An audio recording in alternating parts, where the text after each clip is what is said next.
I think children should be taught the old methods before they're introduced to a computer. For example, I teach grade 7 math, and they're not allowed to use calculators, even though I know that in grade 8 and 9 they will be using calculators.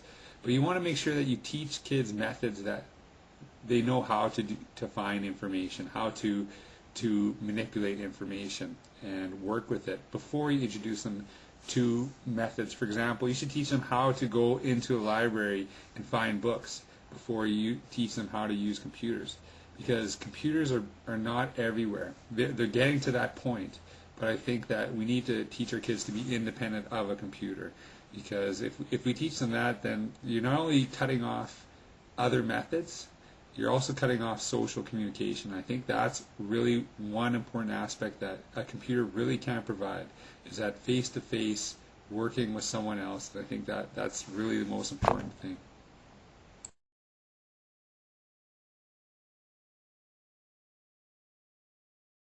I think computer games are good for learning education.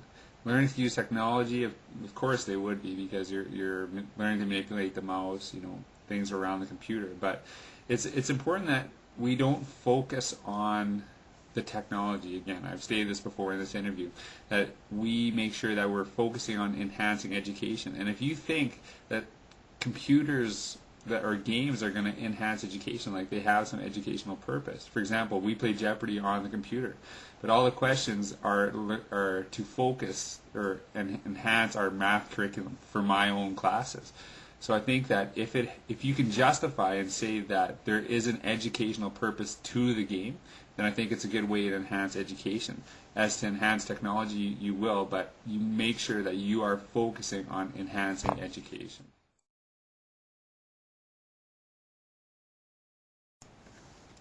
In our school, we teach 3 fundamental things for students that they can use in classrooms later. First year, we teach them how to do web page design, so that they always have the option. And so in grade 7, they learn that. So that in grade 8 to 12, teachers always have the option to give them a web page design project instead of just doing an essay, so that students have that other medium of presenting information. In grade 8, we teach them about digital portfolio, so that they can start to collect material that they have done on the computer and add it to a portfolio that they can give to for careers or for any job, and they always have that information available. By grade 9, we teach them to use PowerPoint effectively, and that's not just using the tool PowerPoint, but how to do presentations. So we make sure that they're using PowerPoint in point form, doing oral presentations using PowerPoint as a way to enhance. We also teach them photography. I think that the system we have is really good, and it really works because all the students are exposed to that in the junior high years of our school, so that they have the ability to continue on that grade 10 to 12, and teachers don't have to focus on teaching tools, but they can just focus on the content. And I think that's why it's been such a good plan at our school. I think distance education is a really good thing for schools, because in our school, which is a smaller school compared to other schools in the division, if we don't offer distance education courses, students may miss out because we don't have the funding to teach 2 or 3 students a certain subject. For example, we have a calculus course that only 6 students in our school wanted to take. So in grade 12, what we had to do was we sent out, and we have video conferencing, so the students can learn from an actual teacher, and they can get that course instead of doing it through correspondence. And that correspondence is a tough way for a lot of students to do that, because they are not visual learners. They need to be kinesthetic learners or auditory learners. And I think when we do that and use distance learning for that, we give the students so many more options that they didn't have years ago. If you wanted to take calculus and there wasn't enough students, there is no teacher, so your only method was through correspondence. Now at our school, we don't have to worry about students leaving.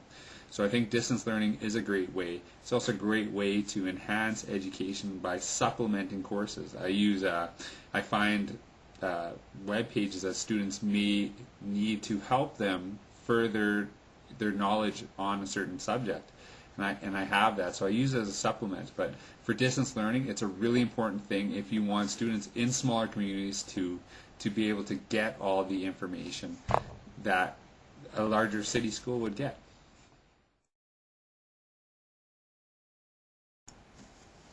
I don't think there's any magic number where technology should be split. I think that the same thing, and it's been a theme throughout this interview, is that you need to make sure that you are focusing on the content of your course and what you are teaching the students, not the technology to be used. If you can use technology and enhances education and enhances your subject matter, then you should use it as much as possible. But if it's just as a tool and you're not focusing on the curriculum, then it's a problem. A golden rule for technology that I've always used, that if there's an easier way to do it, not using technology, and it can still get the same effect, then I would not use the technology. So make sure that you are always focusing on the content of what you are teaching. I think technology is a pretty cool tool and a great way to enhance education. I think that's the most important thing, is that we are always enhancing education. But I think why technology is so successful with students is that we can have a lot of fun. For example, these glasses I'm wearing, they don't really exist. They're just being implemented on my face, just like this mustache that I have now, or even this crown. You know, technology is fun, and it makes kids enthused about what we're learning in the classroom. You know, even these bushy eyebrows, you know, give the kids a kick. But we need to make sure that we're always focused on what we are teaching in the classroom and how it is enhancing our education. I think that is always the most important thing. Take care. It was fun doing this with you guys, and good luck.